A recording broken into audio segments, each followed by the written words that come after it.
وآية لهم الأرض الميتة أحييناها وأخرجنا منها حبا فمنه يأكلون وجعلنا فيها جنات من نخيل وأعناب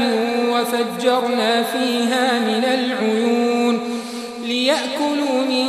ثمره وما عملته أيديهم أفلا يشكرون سبحان الذي خلق الأزواج كلها مما تنبت الأرض ومن أنفسهم ومما لا يعلمون وآية لهم الليل نسلخ منه النهار فإذا هم مظلمون والشمس تجري لمستقر لها ذلك تقدير العزيز العليم والقمر قدرناه منازل حتى عاد كالعرجون القديم لا الشمس ينبغي لها أن تدرك القمر ولا الليل سابق النهار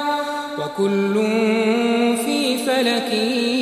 يسبحون وآية لهم أنا حملنا ذريتهم في الفلك المشحون وخلقنا لهم من مثله ما يركبون وإن نشأ نغرقهم فلا صريخ لهم ولا هم ينقذون إلا رحمة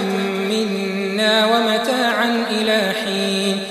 وإذا قيل لهم اتقوا ما بين أيديكم وما خلفكم لعلكم ترحمون وما تأتيهم من آية من آيات ربهم إلا كانوا عنها معرضين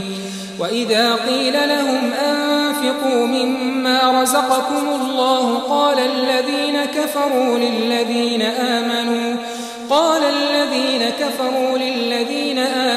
أنطعم من لو يشاء الله أطعمه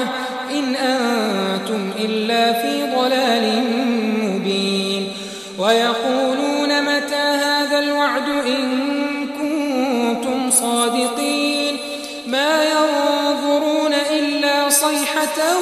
واحدة تأخذهم وهم يخصمون